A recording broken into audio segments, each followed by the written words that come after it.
On today's agenda, I have a finished Christmas sweater and I have things to say about it, as well as a finished neck accessory, a scarf that I'm very excited to wear. But the cherry on top is an exciting update on my last cast on of the year, which is a cabled and lace sweater, and I think it is going to steal the #1 spot of my favorite hand knit sweater. So get comfy and let's dive in.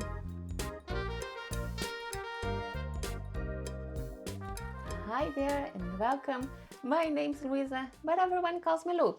Here on the channel I post regular podcast episodes every 2 weeks, talking about everything I'm knitting at the moment and my plans for the near future, with a few other knitting related videos sprinkled in between. And this is podcast episode number 21. I'm almost certain it is 21. But before we start, I just wanted to say, last week I released my first vlog style video. I took you along with me on a little day trip to Nuremberg to buy yarn for my winter projects and check their Christmas market over there. I had a lot of fun recording the entire day.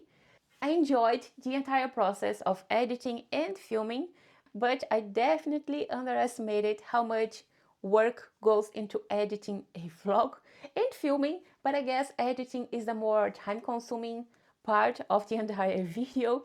So last week I spent most of my days editing the vlog. I'm definitely happy with the end result. So I didn't have as much time to dedicate to my knitting projects here around me during last week. But even then, I managed to finish 2 projects and knit basically the entire yoke of my sweater WIP. So I'm very happy to share all of that with you today. So without further ado, let's jump to the first finished object of today's video, which is my Christmas sweater. This is the Olga Sweater by PetiteKnit, and the yarn I chose for this project is a DK weight yarn. This is Rowan Norwegian wool in 2 different colorways. The dark red one is colorway 23, red velvet, and the bright red one is colorway number 18, ribbon red. This bright red color was definitely out of my comfort zone, but I'm really happy with the combo I chose for this project. I think this dark red one really tones everything down and creates a more cohesive fabric. I'm really happy with the entire sweater. I just have a few minor issues with the color, but we'll get to that in a second. First things first, let's talk about the stripes, because this is blocked and ready to wear. I am really happy with the jogless stripes here. I think this is my beginning of round here. You can see I carried the yarn on the side of the body. You can definitely see where my beginning of round was, but I think it's subtle enough to get a good finishing detail. The same thing happened on the sleeves. I think on the sleeves is a little bit more noticeable because of the decreases to taper the sleeves a little bit. But let me see if I can show you this. There you go. Yeah, here. But I'm really happy with it. I'm still not sold on this 1x1 ribbing. I did the same thing I did on the body, a 1x1 rib finished with an Italian bind off, but I'm still not sold on this ribbing. I think maybe I want to swap that out for a folded stockinette edge, but I definitely won't do this now. I want to wear this a couple of times before I decide on anything when it comes to this ribbing accent. I love this little detail here on the shoulders. Let me lower this a little bit. I think it would be better. Can I lower this? There you go. What really sold me on this project was this detail here, this diagonal here on the shoulder. You achieve that by doing short rows when working on the back panel. And I really like the finishing detail here. It looks very polished, very neat. But let's talk about the neckline, because this is the elephant in the room when it comes to this sweater. I think you can already see here the back of the neck here, it really rises up. It doesn't sit on the back, but on the neck. When I wear this sweater, I can really feel the fabric here on the back of my neck, and it is not the most comfortable fit for a collar, at least in my opinion. I don't know what happened here. I measured my gauge. Initially I thought I was off gauge, and that's why my collar was a little bit tighter than what I usually like, but I am spot on gauge, so I don't know what happened. Maybe I did something wrong when working the two fronts here, but I don't know. This is the color I ended up with, and it is a little bit tight. Not to the point to make it uncomfortable to get it past my head. I can do that pretty easily without losing an earring or anything like that, but definitely it's not the most comfortable fit when I have the sweater on me. Because of this thing here on the back of the neck, it rises up.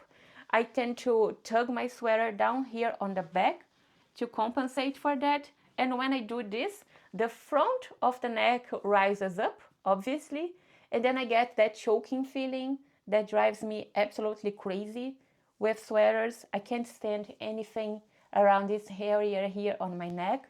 I absolutely cannot wear anything when I get that choking feeling. So I don't know what to do. I'm thinking about removing this entire 1x1 rib. This is a folded over 1x1 ribbed neckline, by the way. And I'm thinking about removing this and just adding an I-cord around the entire neckline, following a kindly suggestion of a viewer, but I'm still not sure about it. I prefer the look of the ribbing.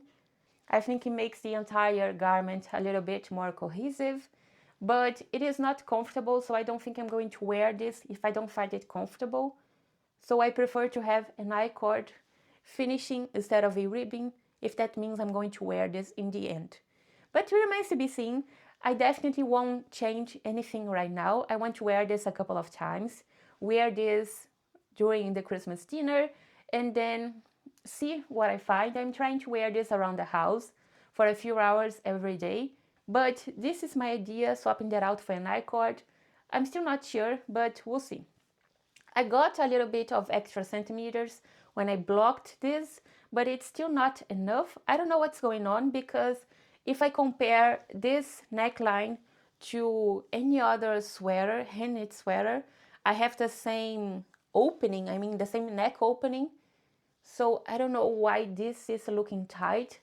That's why I think it's because of this neck, the back of neck here, that rises up. Right now it's not really that high because I tugged the back down a little bit to show you, but when I try it on, it sits like this. So that's the only thing I can think of to explain this weird fit. Or maybe I did something wrong, I don't know. But now, since this is a finished object, let's talk about the cost and how much yarn I've used for this project. And I have my trusty old notebook here with me, talking about yarn amounts first. For this bright red colorway, this one, I've used 211 grams. The pattern calls for 350 grams, so I definitely used less than what the pattern calls for. And now talking about the dark colorway, this is the one I was worried I was playing yarn chicken and I didn't think I had enough yarn to finish this sweater. And as you can see, I have an untouched ball left. So I definitely wasn't playing yarn chicken. I don't know what I was thinking, but I was so sure that I didn't have enough yarn to finish this sweater. Maybe I checked the wrong size when I was looking at how much yarn I needed for this project.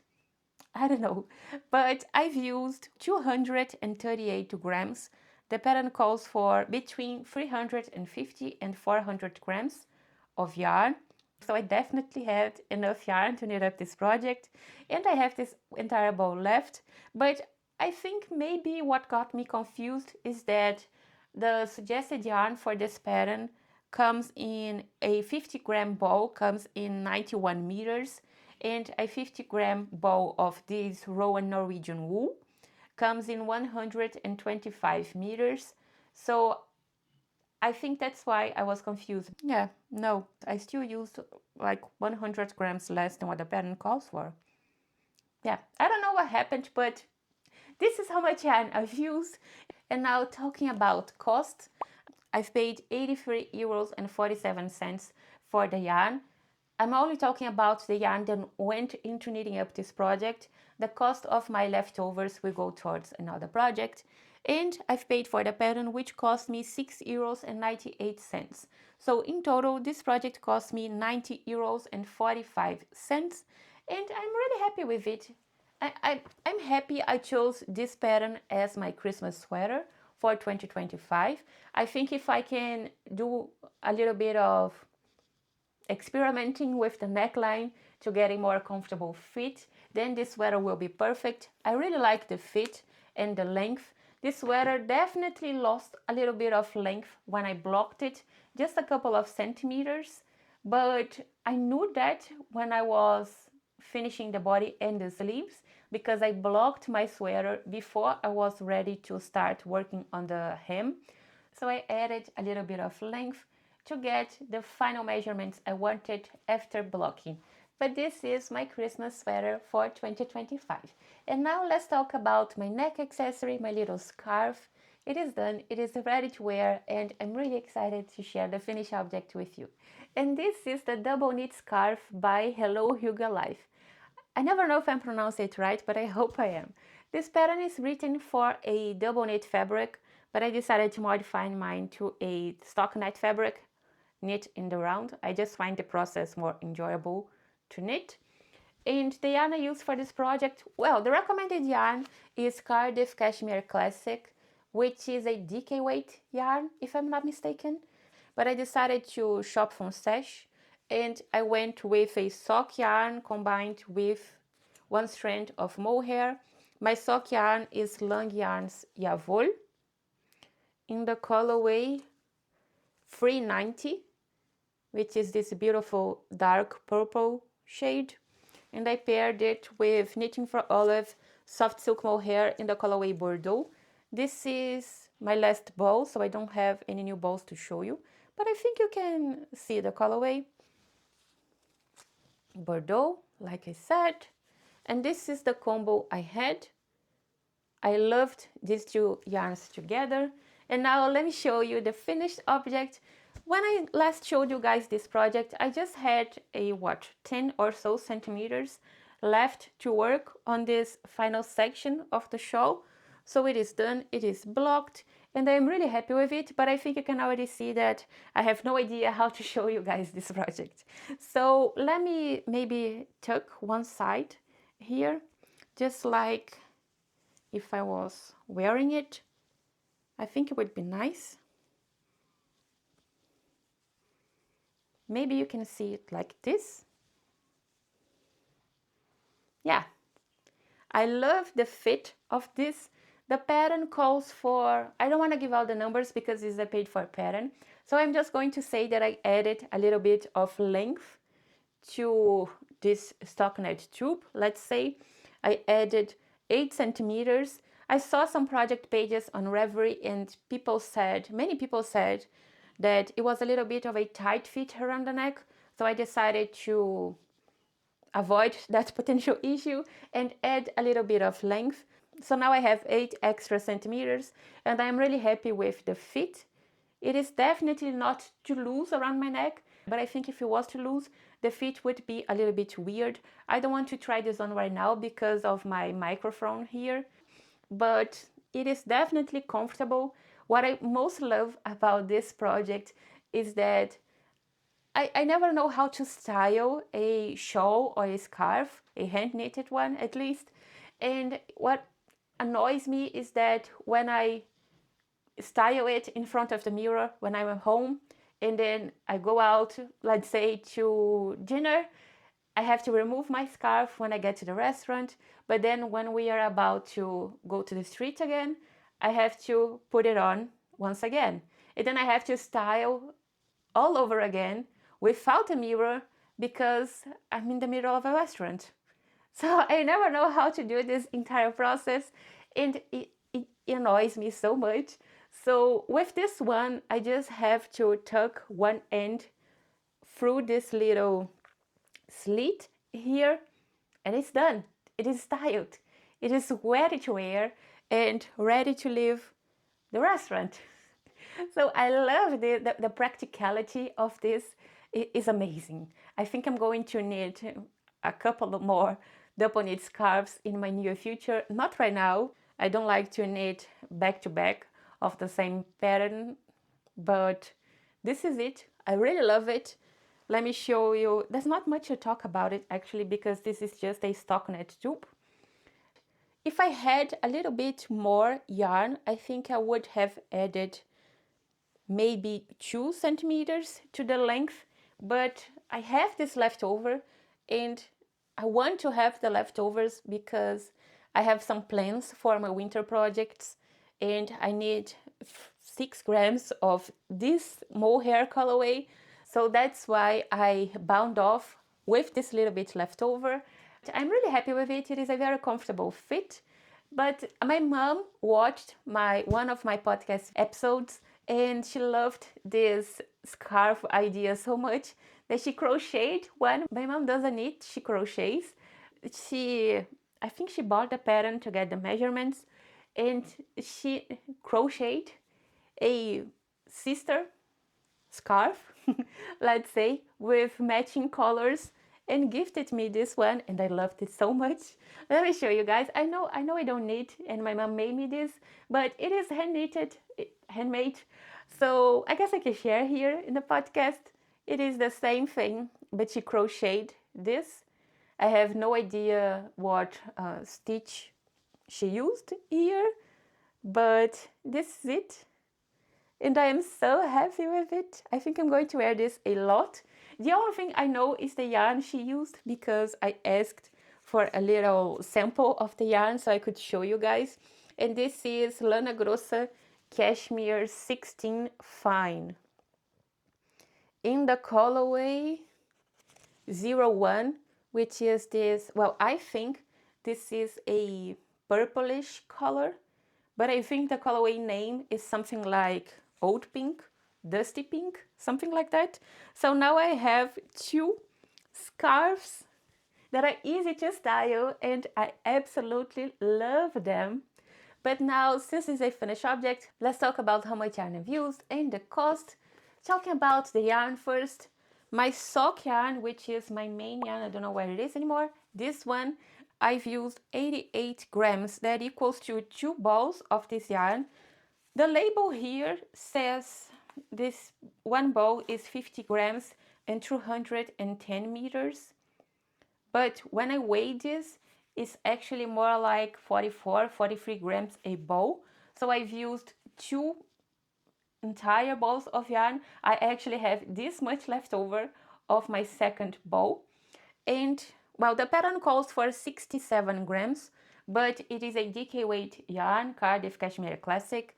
So I don't know if you can really compare how much yarn I've used versus how much the pattern calls for, but anyway. And for my mohair, and I don't know where it is anymore, here, my mohair, I've used 42 grams of Knitting for Olive soft silk mohair. Now, talking about the cost, I'm also really happy with the price point of this project. For the yarn, I've paid 25 euros and 64 cents for all the yarn that went into knitting up this project, and I've paid for the pattern, which cost me 5 euros and 37 cents. So in total, this project cost me 31 euros and 1 cent. And I'm pretty happy with this price point for a neck accessory. I'm definitely going to wear this a lot, and I think it is worth the cost. But this is it for my finished objects, and now let me get a sip of water and we can jump to my sweater update. And this is my Violeta Pullover by Claudia Quintanilla. I am so happy with this project. I think maybe it is too soon to say, but I think this is going to become my #1 favorite hand knit sweater. There's no fighting it. I just love working on this, and the fabric, it is so soft. I think this is the softest fabric I ever had with a hand knit project. Anyway, the yarn I chose for this project is a Filcolana combo, and I am knitting it out of Filcolana Arveta in the colorway 233. The label only comes with the colorway number, but I checked their website and this is called Red Clover. And I am pairing it with their mohair base, which is Filcolana Tilia in the colorway 286, which is a lighter shade, a lighter color when compared to the Arveta colorway I'm using. But this is the combo I have, and I am absolutely in love with the fabric. It is the softest, I think I already said this, it is the softest fabric I ever had on my needles. And what I really love about this is this darker purple color from the Arveta colorway. Really, well, the fabric it is creating, I wouldn't say it is purple, but it's not lilac either. So it's something in between. To me, purple is something more like this, and this is something lighter. So I'm so happy with it. But talking about this sweater, let me stop gushing about the yarn. Let's talk about this sweater. Last time I showed you guys this project, I had finished the neckline, I think. Yeah, I still had to fold it to the inside, and then, well, I basically knitted the entire yoke because I've already divided for my sleeves. I just have a couple of centimeters here under the arms, but I'm really happy with the fit. This is a raglan sweater top-down construction featuring some cables and lace details. There are two lace panels here on the front, and the same panel goes down the back. And now that I'm looking at the viewfinder over there, I don't think you can actually see the lace panel properly. So maybe if I had maybe a black tank top underneath, maybe it would be better. Let's try it out. There you go. And I think it is a little bit better. I think you can see the lace pattern here a little bit better. But let's talk about the process, because somehow I managed to make so many mistakes when working on this sweater. I fixed them all, but I think I had to rip back the cables here on the sides 2 or 3 times, each cable. But talking about the collar first, this is a top-down construction, so you first cast on stitches for the collar. And last time I showed you guys this project, I had just finished the collar, so I didn't even read the pattern. I just went ahead and folded my collar to the inside, and then I checked the pattern to see how I would start this entire lace pattern and cables and everything. And then I saw there are a couple of short rows on the back of the collar to create a better fit.